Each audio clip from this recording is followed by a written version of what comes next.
Welcome everyone once again to Writers and Fighters, a podcast.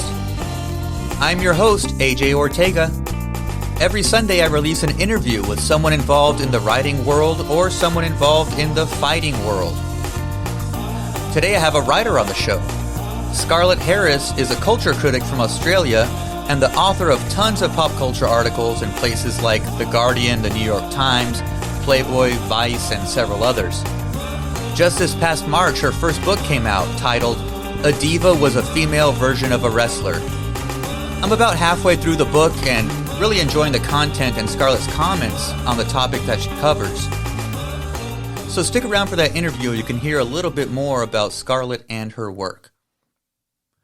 There was a UFC fight card on ESPN Plus, and I caught the last two fights.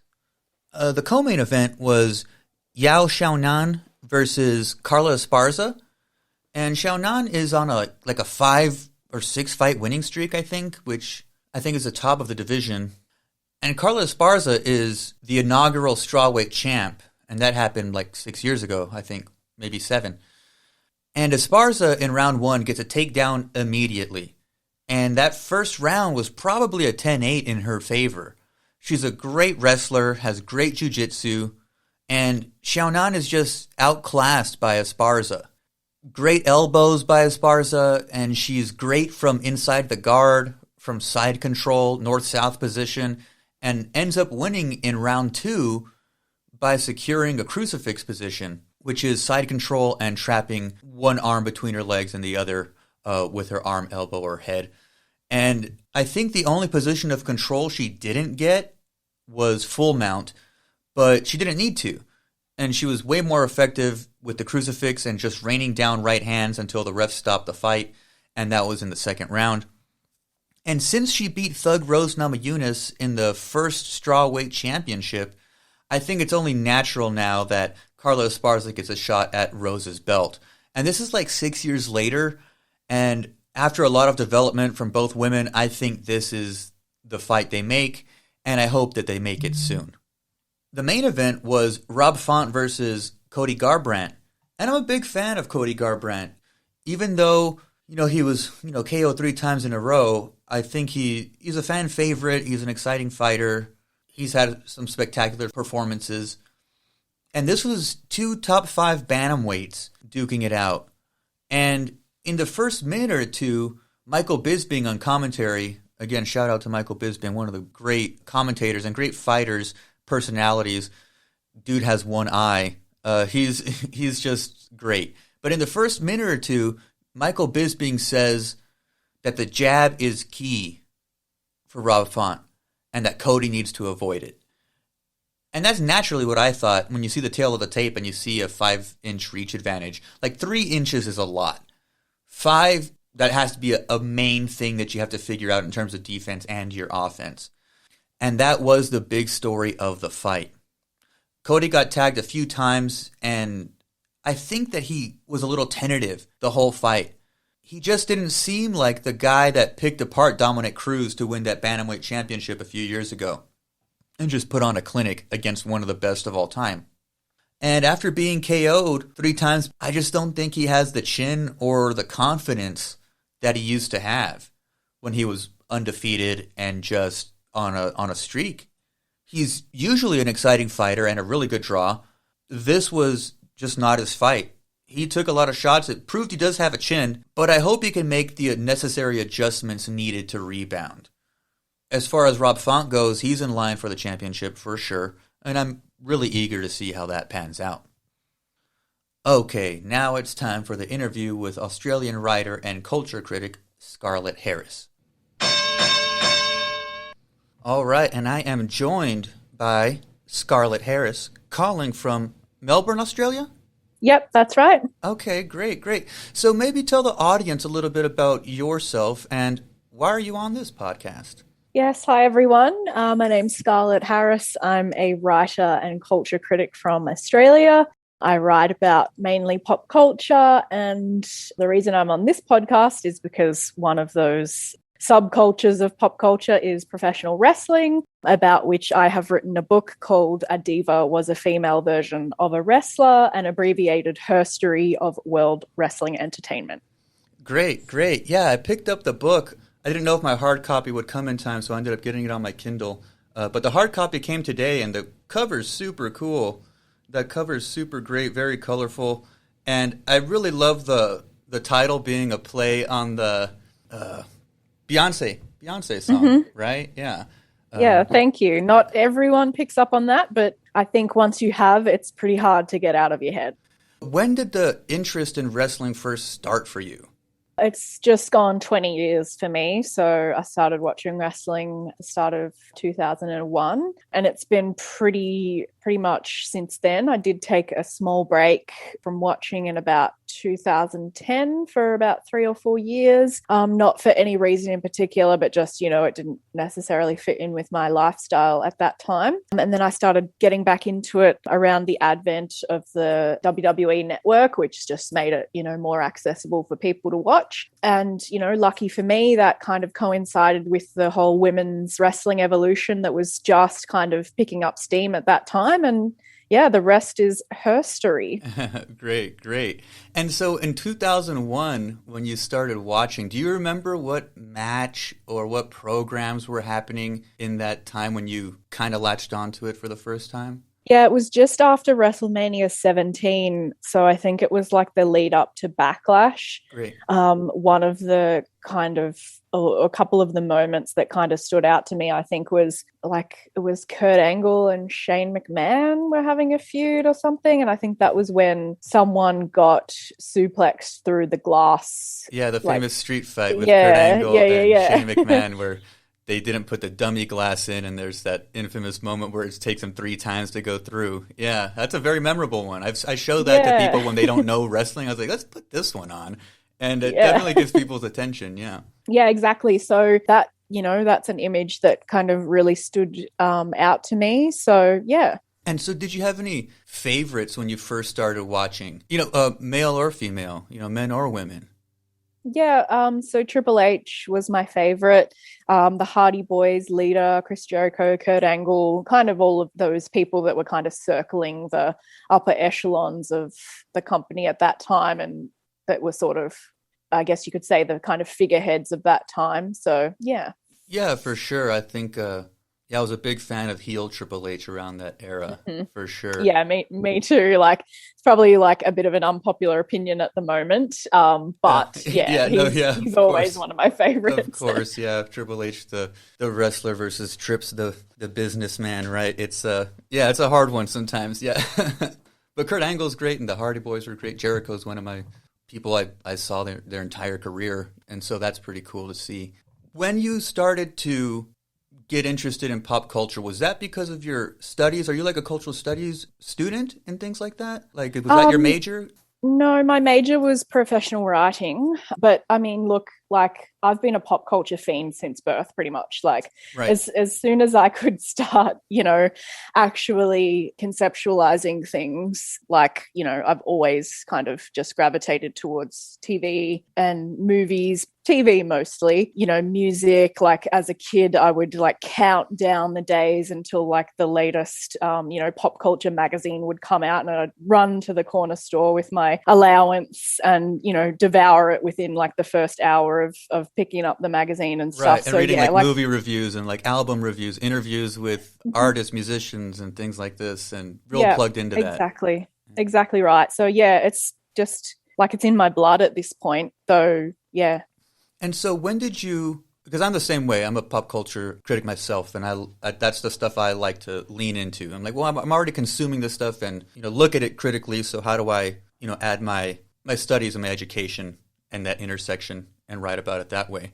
You specifically, with the feminist lens of this book, which I think is great and quite different than some of the other books about women's wrestling. When did that happen, that intersection of like, okay, now I'm looking at pop culture, television shows, WWE being one of them. and writing about it as a feminist through that lens? Yeah, so I kind of write a little bit about this in the book. Like, I kind of had my quote unquote feminist awakening at the time that I moved away from wrestling. So around like 2010, that was when I started like reading all the feminist blogs like Jezebel and stuff like that. Of course. And, you know, I sort of always had feminist sensibilities, but I just didn't have the tools to actually be like, oh, okay, like feminism is like the framework that I look at the world through, until I started, like reading all of that sort of feminist theory and feminist criticism and stuff like that. So, as I mentioned before, like when I got back into wrestling around the women's evolution and stuff like that, it was like kind of perfect because I was coming back to it with that framework to look at it through. And it seemed like wrestling was finally being catered to me and people like me. For sure. For better or worse. You know, I don't think it's necessarily carried on that, you know, Right. that feminist kind of evolution all the way up until now. But there have been, you know, bright spots, which I write about in the book as well. So, yeah. Yeah, I think that, having that kind of, a part of it is the vocabulary and the lexicon, the kind of theoretical framework, like you said, to approach these things we're watching and consuming in pop culture. And so I'd imagine looking at wrestling before and after that, again, feminist awakening, as you called it, would be quite different, you know, especially in the era you were watching, you know, early 2000s versus, you know, 2010 and on. So what observations might you have about that, you know, looking at it just kind of as a fan, then looking at it as a cultural critic through a feminist eye? Well, I mean, I guess it's all kind of in the book. So without kind of rehashing that for all of your listeners, and instead they can go and buy it. Sure, for sure. Like it's like I sometimes kind of look back on that time that I got into wrestling, like it was just kind of after the whole like Trish barking like a dog at her underwear and right. and you know Vince McMahon carrying on an affair with her, like while Linda was, you know, comatose in a wheelchair and stuff like that. And it's like, it kind of is pretty amazing that I've still managed to be a women's wrestling fan and to be as, critical of it or thinking about it as critically as I have, you know, having that backstory that, you know, I think it's, I think sort of, you know, if you're a person in the world and you're consuming things critically and you're looking at things from a, critical thinking perspective, then I don't think, you know, you could kind of consume pop culture or wrestling in general without being like, all right, that's where it came from. This is where it is now. And here are all the reasons why it was problematic. But, here's how, it might be improved moving forward or how we can improve it as like fans and critics. I hear you. Yeah, definitely. I guess my version of that is I look at that stuff through, again, because of my studies and interests, always looking at the racial and ethnic angle, specifically Latinos, specifically Mexicans, and so I'm an Eddie Guerrero fan and stuff like that, but a lot of that stuff is super problematic and all these kinds of things.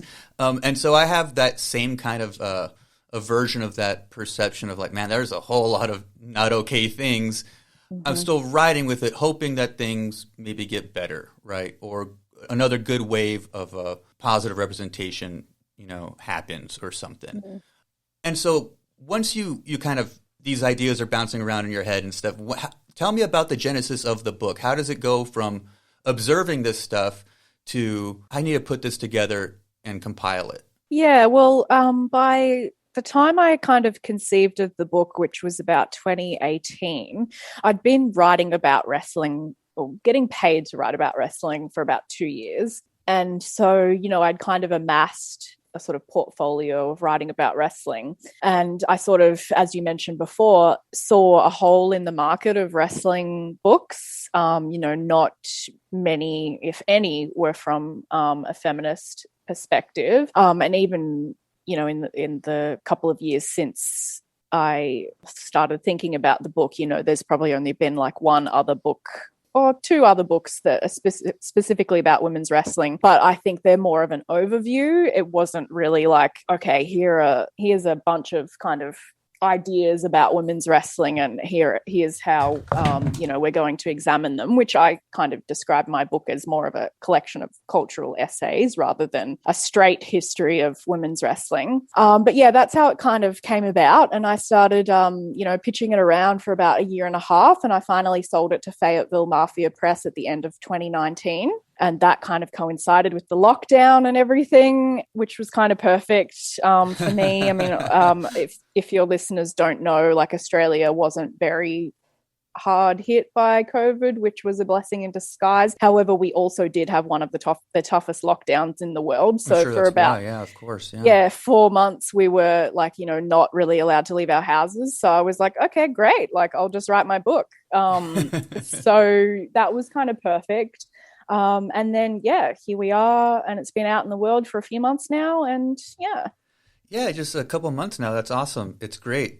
Again, I think one of the things you said was that this is like a collection of essays, and I'm glad it reads that way, and I'm glad it reads like personal essays.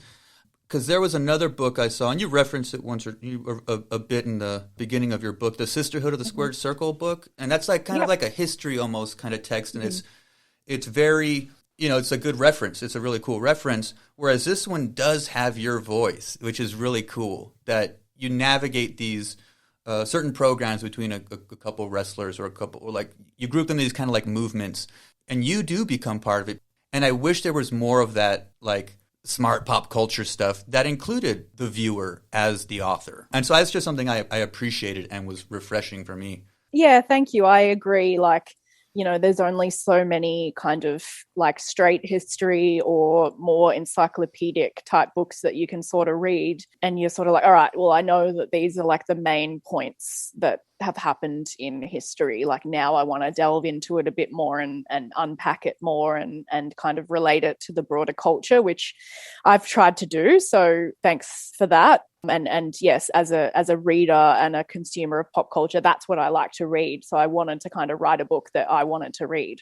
No, that's great advice. I always tell my student writers that. I was like, write the story you want to read, write the book that you want to read, write the movie you want to see. So I think that's just great practical writer advice. That's a freebie for y'all listening. Let's see here. And so coming back to watching it more currently then, who do you like watching now? Well, it won't be a surprise to anyone that's ever heard me talk about wrestling before, but Sasha Banks is my one and only.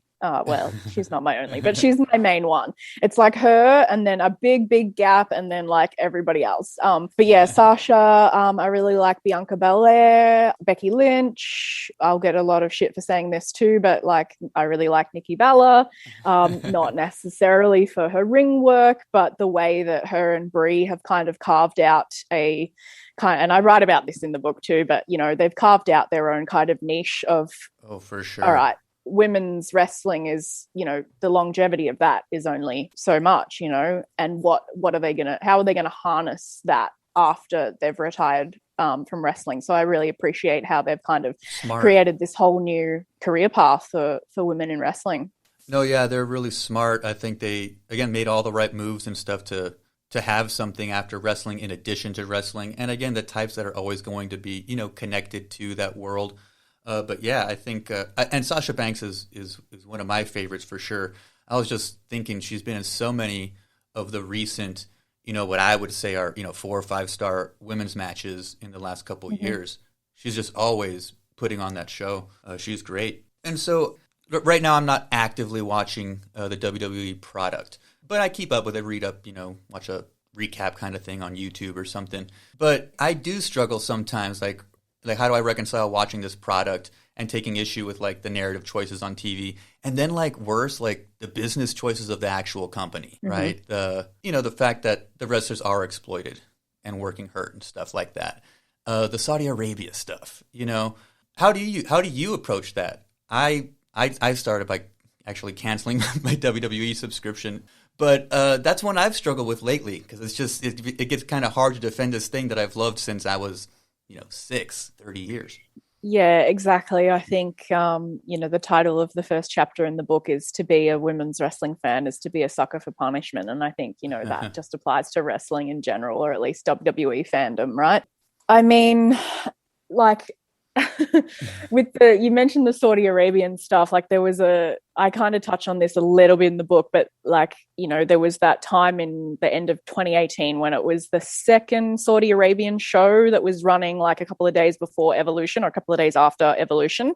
So the first women's pay-per-view. And it was that time when I was like, all right, Saudi Arabia, like this is very problematic and I have a lot of feelings about this. And then it was the whole like Ronda Rousey, like slut shaming Nikki Bella as the main storyline going into Evolution. And that was the catalyst for me to be like, I don't think I want to watch this anymore. But as I mentioned, by that point, I was already trying to sell my book and I'd already been writing about wrestling. And I was like, well, this is like my career now. So, but I think, at least for me, like, it's my job to criticize those things. Of course. I still, I pay for my WWE network subscription. So I have blood on my hands. But yeah, I think if you have a platform and you have the capacity to do so, I think just trying to be critical of those things, if you can, or if, as you said, like if you feel that you need to, then just step away and try to find more ethical wrestling to consume, because I think there is a rise of that. Like there's a lot of, kind of indie promotions that are coming up that are prioritizing Black wrestlers, women wrestlers. They have codes of conduct and things like that. So, I think that'll be like the next frontier, and that if anything, like it's not just WWE anymore. If you have a problem with their business practices or whatever, then there's other wrestling that is accessible to us now. Yeah, that was going to be one of my questions. Is if you do watch anything else, like I catch. If I get a good recommendation for like a New Japan Pro Wrestling match, I'll watch that. Again, I don't watch AEW regularly, but I watch their stuff they put up on YouTube. And again, they have a very different kind of angle in terms of a lot of these things we're talking about in terms of representation, and have gone on the record as a business saying so. And so, yeah, it's interesting now that we do have options. Do you watch any of the other programming? Look, not so much. It's like, as you said, like if there's a specific match that's like available on YouTube or something, then I definitely will. Like I don't watch AEW either, but that Britt Baker and Thunder Rosa match from a couple of months ago, Great, like everyone was raving about that. So I was like, all right, well, this might be the first AEW match that I watch. So I watched that. I don't watch a lot of other stuff like online, but nature is healing and wrestling is coming back live in Melbourne. So they've been live shows since the start of this year, which is great. And I'm going to one tonight, actually, Deathmatch Down Under, and they have all of those things in place, like a code of conduct. They have pronouns in their wrestlers' bios. They have trainers and first aid, and backstage they have sensory rooms and stuff like that. So yeah, I'm really a big proponent of smaller companies that are coming up and just like changing the whole game. Yeah, that's great. That's great. I'm glad you get to see some live wrestling soon. Tonight, deathmatch sounds cool. Sounds fun. Yeah. I'm not super into deathmatch proper, but going and seeing this company and being able to talk to some of the wrestlers. I interviewed some of them for a piece that I have coming up on deathmatch. It's actually like, it's still not my preferred mode of wrestling, but it's given me a new kind of respect and appreciation for why deathmatch wrestlers do what they do. So yeah, I'm happy to support them. No, great. I can't wait to see what you come up with those interviews. That's great. Yeah, again, deathmatch stuff, I used to get the tapes from people, like trade tapes, like from like Japanese death matches, like, and you'd be on these online groups and you'd say, I got these 2 death matches, trade me this one, and I'll copy them from you. You'd trade them. And then I appreciated very technical wrestling for many, many years. And I was like, why did I watch this thumbtack and light tube stuff? And now I'm kind of interested in it again, because I don't know why. I wish I could tell you. But I think part of it was that I'd watched that David Arquette documentary, which was really, really good, I thought. And he does a bit of that in there, and just kind of reignited my interest in it. But it does make me cringe a little bit. I'm like, can't you just suplex him without the thumbtacks? But yeah, exactly. I'm kind of the same, but yeah. I know a few wrestling promoters in Texas over here, and yeah, they have these kind of code of conducts, and if people are not adhering to that, they get bounced. Simple as that. And I think that does set a good precedence now that's the ground floor where people are being introduced to the wrestling world and getting their feet wet. Which brings me to one of the questions there. #MeToo, I thought, was one of the really interesting moments that proved that organizing and speaking through a social media platform can make a difference. Because I wasn't convinced of that before something like Me Too came around, and that it did, in fact, give people a lot of agency. And then the wrestling world saw #speaking out their own version of this specifically for this world. Did you see the Australian wrestling world affected by that? Yeah, well, I think that Deathmatch Down Under did come out of things like that, and also the resurgence of the Black Lives Matter movement. Great. So, from some of the interviews that I've read from the people who started Deathmatch Down Under, they had already started it, and then it was like in March 2020 was their first show, and then of course the world changed. Sure. And so then they were sort of like, all right, how do we kind of make this a more ethical wrestling program than might have previously been if none of those things happened, And so, yeah, I think that has been a massive change. It's hard to kind of say because speaking out happened while the world was in shutdown. And Right. So it's hard to say whether some of those companies or people involved in them didn't come back because they couldn't, financially afford to do so or whatever, Sure. or because of things like this. And I'm not sure that speaking out is as successful as Me Too was, because a lot of those people that were named in speaking out are slowly coming back or were never, hit with consequences to begin with. I mean, we just Right. have to look at who's in like WWE or NXT UK at the moment. And luckily, at least one of those people has just been announced to have been let go today. Right. Velveteen Dream. So Right. that's good. But yeah, there's a lot of work to do. And as we were kind of saying before, I think it's hard to kind of do that in companies that are already established and have a long history, because it's about completely dismantling the systems that are in place and building them back up. But I think that's where, these new kind of companies and new people coming into wrestling will change things for the better, I hope.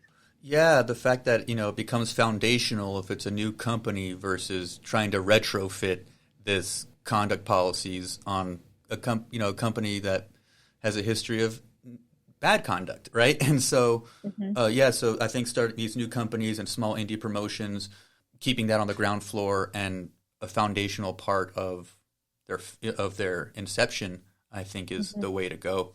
Mm-hmm. Exactly. So we've pretty well established that you are a writer. This is the Writers and Fighters podcast, but I always ask my writers, have you done anything in like the fight world, like hands-on stuff, like combat sports stuff? No, like I've put my shoulder out doing like, boxing, like, for exercise.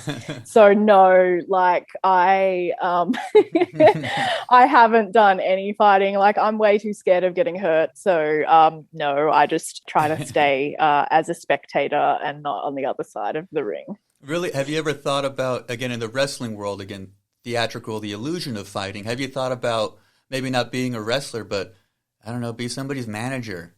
Or something like that. I was actually involved with a company here in Melbourne about 5 or 6 years ago called Outback Championship Wrestling, and I was like the host of their TV show. Cool. So I was like Renee Young or something, and I would be like interviewing wrestlers and stuff like that, in addition to kind of doing some stuff behind the scenes like social media recaps, a little bit of creative stuff, things like that.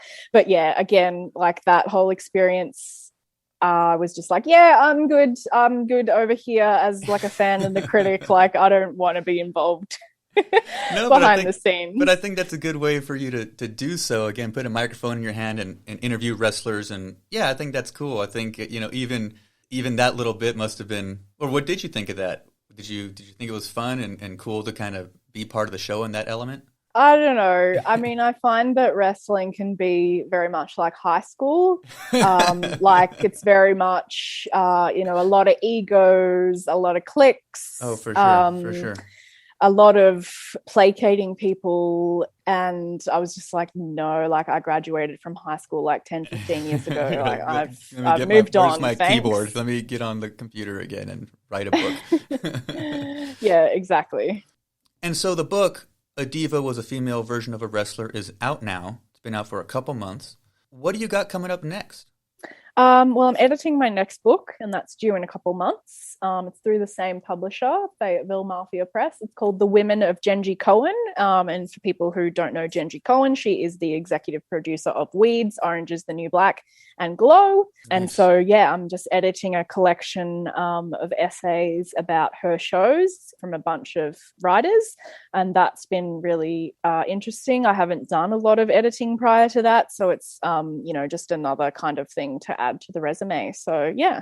No, that sounds like a cool project too. And again, putting a book together rather than writing one yourself and, compiling these things and even figuring out how do we group these and stuff like that. It sounds like a really cool project. And again, with that trio of television shows by Genji Cohen, sounds like some fascinating work too. Yeah, thank you. It's been exciting and just another kind of skill set to kind of build up. So, yeah. Yeah, great. What kind of social media plugs do you got for our audience so they can keep up with you and see when you have new stuff coming out? Yeah, well, I'm always on Twitter at Scarlett E. Harris. That's Scarlett with 2 T's and Harris with 2 R's. And then if people just want to find like all of my work, they can find me at my website, which is The Scarlet Woman, and that's scarlettwoman.com.au. Again, Scarlett with 2 T's. Awesome. Great. Well, we will get people over there, try to sell a few books, and looking forward to that next project of edited volume that you're putting together. Very cool. Nice. Thank you, AJ. It's been really fun talking to you. Thank you so much.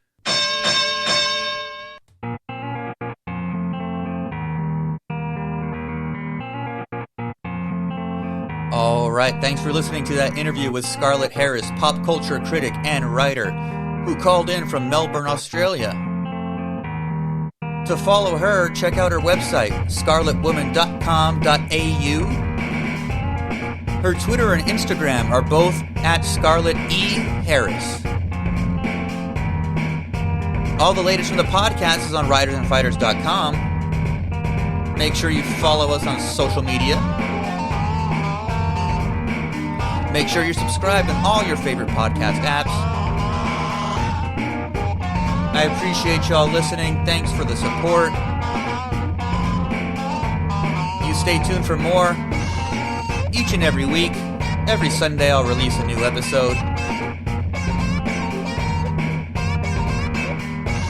If there's a particular episode that you like, maybe forward it over to somebody that might be interested in the content.